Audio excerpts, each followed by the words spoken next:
अस्सलामुअलैकुम, आप देख रहे हैं दी न्यूज़ रूम। मैं हूं उबैदुल्ला सिद्दीकी। मैं हूं जवेरिया जैद। न्यूज़ रूम के आगाज़ में जिक्र होगा निगरानों का।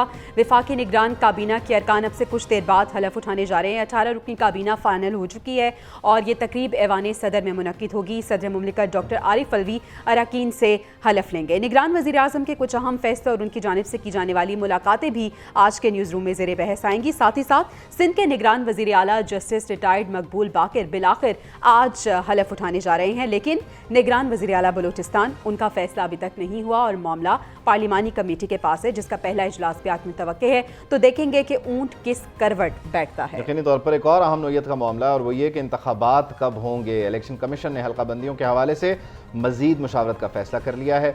गुज़श्ता रोज़ 2 घंटे की मुलाकात हुई चीफ जस्टिस से चीफ इलेक्शन कमिश्नर की। क्या बातचीत हुई, क्या खबरें हैं, वफाकी दारुल हुकूमत में क्या मामलात हैं, व्हाट्स कुकिंग, ये भी जानने और समझने की कोशिश करेंगे। जबकि मुआशरे में बढ़ते अदम बर्दाश्त और तशद्दुद के वाक़यात, ख़ास तौर पर घरेलू मुलाजमीन, कम सिन घरेलू मुलाजमीन पर तशद्दुद के मुख्तलिफ वाक़यात के बारे में भी आज के शो में बात करें। कितनी होनी चाहिए मुलाजमीन की, अब तक कितने वाक़यात रिपोर्ट हुए, इस सब पर भी बात करेंगे। लेकिन सबसे पहले निगरान काबीना की हलफ बर्दारी जो कि अब से कुछ देर बाद होने जा रही है। बिल्कुल ऐसी है। 18 रुकनी वफाकी काबीना जो कि कुछ देर बाद हलफ उठाएगी। काबीना में 7 मुआविन खुसूसी भी शामिल होंगे और वफाकी वुज़रा में सरफराज बुगटी, गौहर एजाज, उमर सैफ शामिल हैं। शाहिद अशरफ तारड़, शमशाद अख्तर और डॉक्टर नदीम जान भी ऐवान सदर पहुँच गए हैं। Lieutenant general retired Anwar Ali Haider और अहमद इरफान भी वफाकी वज़ीर होंगे। अदाकार जमाल शाह, मुर्तज़ा सोलंगी, अनीक अहमद भी कुछ देर में हलफ उठाएंगे। इरफान अहमद असलम और जलील अब्बास जिलानी को भी वफाकी वजीर का ओहदा मिलेगा। मिशाल मलिक को वज़ीर आज़म की मुआविन खुसूसी बराए इंसानी हुकूक तैनात किया जाएगा, ऐसा बताया जा रहा है। जबकि शाहिद अशरफ तारड़ को पोस्टल सर्विसेज, उमर सैफ को IT का कलमदान मिलेगा। Lieutenant general retired Anwar Ali Haider को वजीर दिफा बनाने का फैसला किया गया है। जलील अब्बास जिलानी के बारे में बताया जा रहा है कि वजारत खारजा का कलमदान मिलने के कवी इम्कानात हैं। तो अब से कुछ ही देर में फाइनल हो जाएगा कि किसको कौन सा ओहदा मिलता है। कुछ ही देर में अब वफाकी काबीना जो है वो निगरान वफाकी काबीना अपने ओहदे का बाकायदा तौर पे हलफ उठा लेगी। इब्तदाई तौर पर आप कह लीजिए कि 7 जो हैं वो इसमें मुआविनीन खुसूसी हैं, मुआविनीन हैं और 11 बाकायदा वज़रा हैं। गो के इन 7 के पास भी वफाकी वज़ीर के बराबर का ही ओहदा होगा। लेकिन बहरहाल ये इब्तदाई काबीना है, इसमें कुछ इजाफा वक्त के साथ हो सकता है।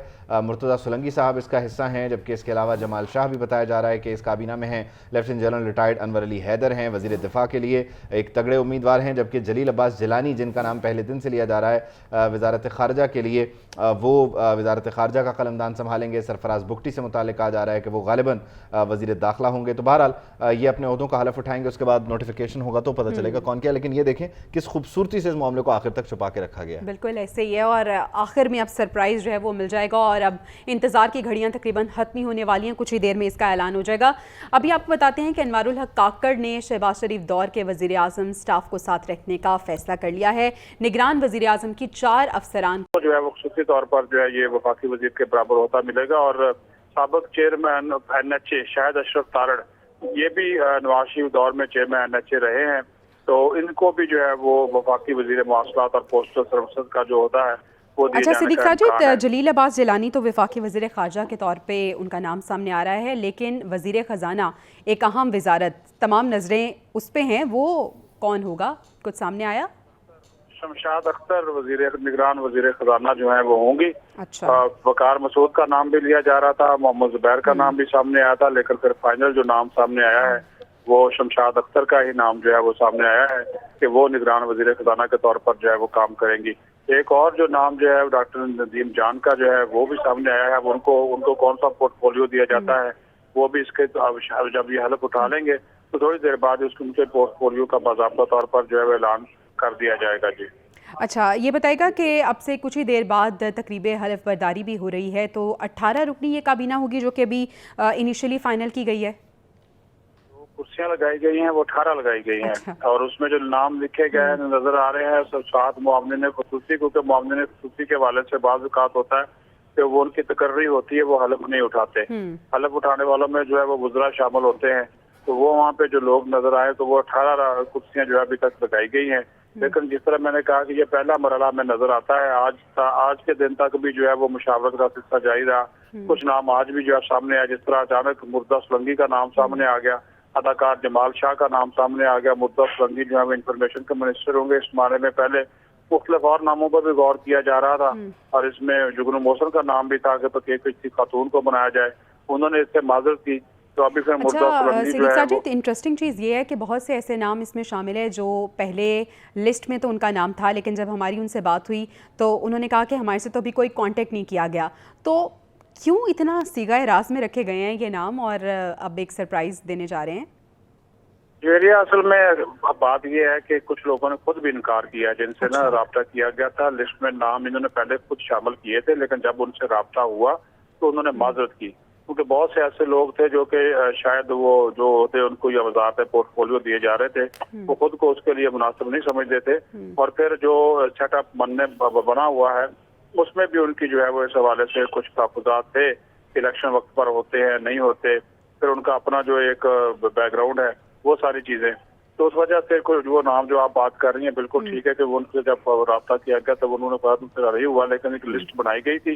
वो लिस्ट जैसे जैसे सामने आती गई चीजें तो लीक हो जाती हैं, तो वो उसके बाद वो जब उनसे राब्ता किया गया या उनसे कहा गया तो उन्होंने मदद कर ली, क्योंकि वो चाह रहे थे कि जो चीजें वो मांगे वही उनको दी जाए। लेकिन फिर जो और नाम सामने आए, नए नाम सामने आए, मुसलसल आते चले गए, तो आप देख लें कि उसमें फिर नई चीजें जो हैं, कुछ नाम तो ऐसे हैं जो हम पहले दे चुके थे, लेकिन कुछ नाम जो ऐसे हैं जो कि मुसलसल आज की मुशावरत के बाद और रात के मुशावरत के बाद फाइनल हुए हैं। अच्छा सिद्दीक साजिद, ये जो कहा जा रहा था कि right man for the right job, तो इसके लिए खासी मेहनत भी हुई है। 4 ऐसे पुरानी काबीना के लोग हैं जो कि हम नई काबीना में भी देखेंगे, तो इसकी क्या वजह है? निगरान वज़ीर आज़म साहब को लगता है कि बहुत अच्छे उन्होंने अपने ओहदों पर फ़राइज़ सर अंजाम दिए? अभी देखिए ना, ये जो मुस्लिम लीग नून से ताल्लुक है आयशा रजा फारूक का, ये वजीर सेहत का इनको ओहदा देने का फैसला किया गया है। इसी तरह ये जो जलील अब्बास गिलानी ये भी रह चुके हैं, सेक्रेटरी खारजा के तौर पर काम कर चुके हैं, लेकिन पीपल्स पार्टी इनको अपना उम्मीदवार जो है वो समझती है। पॉलिटिकल अगर देखी जाए तो आप सरफराज बुगटी को देख रहे खुद भी, और उनका भी एक बैकग्राउंड जो है वो है। अच्छा, तो सरफराज बुगटी साहब से तो हमने कल परसों में राब्ता भी किया था, तब तक उन्हें नहीं खबर थी कि वो शामिल भी हैं या नहीं, उनसे कांटेक्ट नहीं किया गया था, लेकिन अब बाकायदा तौर पर उनका नाम जी मैंने कांटेक्ट हो गया था, उनसे मुलाकातें भी हो गई थी कुछ, फिर वो नाम जब तक वो फाइनल ना हो जाए तो फिर उस वक्त तक चीजें वो छुपाते ही हैं। तो लेकिन अभी जिस तरह ये अहमद इरफान साहब का नाम आया है, अभी तक इनका कोई बायोडाटा सामने नहीं आया कि ये कौन साहब है, लेकिन इसके बावजूद भी कहा जा रहा है कि ये भी वफाकी वजीर के जो है वो ओहदे के उम्मीदवार हैं और ये भी हलफ उठाएंगे। तो ये जिनके जो अच्छा सिद्दीक साजिद, अगर हम बात करें सबसे इम्पॉर्टेंट निगरान वज़ीर आज़म के बाद जो ओहदा था वो निगरान वफाकी वज़ीर ख़जाना का था, डॉक्टर शमशाद अख्तर का नाम अब इसमें सामने आ चुका है। अगर इनके पोर्टफोलियो के हवाले से आप हमें और हमारे नाज़रीन को बता सकें। जी, जो अब तक हमें इधर से गवर्नमेंट की जानिब से इंफॉर्मेशन मिली है तो उसके मुताबिक जो गौहर एजाज हैं इनको निगरान वजीर सनअत तजारत वो बनाया जाएगा। अच्छा। उमर सैफ इंफॉर्मेशन टेक्नोलॉजी के होंगे, अनवर अली हैदर वजीर दिफा होंगे, जलील अब्बास गिलानी वज़ारत खारजा को देखेंगे, और साथ ही साथ फिर जो आयशा रजा फारूक हैं इनको हेल्थ मिनिस्ट्री जो है वो देने की कहा गया है। मुर्तज़ा सुरंगी इंफॉर्मेशन के होंगे, अनीक अहमद मजहबी अमूर के होंगे, जमाल शाह को कौमी विरसा की वजारत देने की तजवीज़ है, और इसी तरह जो डॉक्टर नदीम जान है और अरफान अहमद असलम इनके पोर्टफोलियो के हवाले से बाद में बताया जाएगा। सरफराज बुगटी को वजारत दाखिला मिलने का जो है वो इम्कान है। ठीक है, शेख रोहेल असगर मुस्लिम लीग नून से इन्होंने हमें ज्वाइन किया है। बहुत शुक्रिया रोहेल साहब आपके वक्त का। सर, निगरान वफाकी काबीना बिलाखिर फाइनल हो गई और अब से कुछ ही देर में ओहदे का बाकायदा तौर पे हलफ भी उठाने जा रही है। 4 ऐसे नाम हैं जो पुरानी काबीना का हिस्सा थे, सर उन्हें भी शामिल कर लिया गया है। क्या कहेंगे आप, जो नाम सामने आए हैं किस हद तक आप देखते हैं कि they are right for their jobs? मैं इस बारे में क्या कह सकता हूँ, जिस बंदे ने ये चॉइस की है वो ज्यादा बेहतर इसका जवाब दे सकता है। मुझे तो सोलंकी साहब सियासी का तो बसीरत रखते हैं आप उस हवाले से। हाँ जी, सुना है जी फिर सुना है, ये जो आप अभी बोल रहे थे साहब, उससे मैंने नाम था सोलंकी साहब का, उनको मैं जानता हूँ, उनका इंफॉर्मेशन में है एक, मेरे ख्याल में शायद उनका मीडिया के साथ काफी ताल्लुक है और काफी वो। रोहिल साहब, आपको क्या लगता है कि जो निगरान सेटअप बनने जा रहा है, क्या चैलेंजेस होंगे उसको और किस तरह से उनको हल करना होगा? जितना भी इनके पास वक्त है, वो चाहे 3 महीने या जितना भी, मैं तो इलेक्शन कमीशन को इल्म होगा ना जब उन्हें वो इलेक्शन करवाना है, तो डिसीजन तो नहीं ले सकेंगे, लेकिन जो पॉलिसीज हैं खास तौर पे जो आपकी फॉरेन पॉलिसीज हैं या आपकी जो इंटीरियर पॉलिसीज हैं, जलील अब्बास जिलानी साहब को फॉरेन पॉलिसी के लिए नामजद किया है। अभी बराह रास्त हम लिए चलते हैं निगरान वफाकी काबीना जो कि बाकायदा तौर पे अब अपने ओहदे का हलफ उठाने जा रही है। सदर मुमलिकत मौजूद हैं जो कि इनसे ओहदे का हलफ लेंगे। तकरीब हल्फ बर्दारी जो कि हो रही है ऐवान सदर में, और अब से कुछ ही देर में जो निगरान वफाकी काबीना है वो बाकायदा तौर पे अपने ओहदे का हलफ उठा लेगी। अनवारुल हक काकड़ साहब भी मौजूद हैं, निगरान वज़ीर आज़म। सदर मुमलिकत पाकिस्तान डॉक्टर आरिफ अलवी भी मौजूद हैं, और अभी निगरान वफाकी काबीना से ओहदों का हल्फ लिया जाएगा। 18 रुकनी काबीना जो कि फ़ाइनल हुई है, ये लोग अब देखना ये है कि कौन किस वजारत पे बराजमान होता है, क्योंकि जब हलफ उठाया जाएगा तो बाकायदा तौर पे फ़ाइनल हो जाएगा।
बिस्मिल्लाहिर्रहमानिर्रहीम। सदर ममलिकत आपकी इजाज़त हो तो तकरीब का बाकायदा आगाज़ किया जाए। मैं दरख्वास्त करूँगा कारी एहसानुल्लाह काकड़ साहब से कि वो तिलावत कुरान करीम फरमाएँ।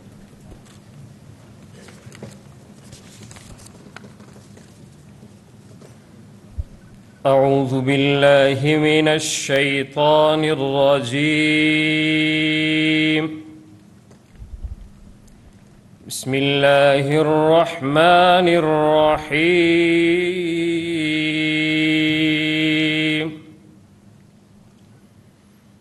वअदल्लाहुल्लज़ीना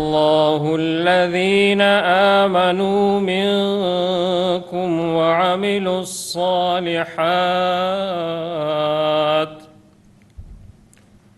लयस्तखलिफन्नहुम फिल अर्ज़ि कमा इस्तखलफल्लज़ीना मिन क़ब्लिहिम वलयुमक्किनन्न लहुम दीनहुमुल्लज़ी इर्तज़ा लहुम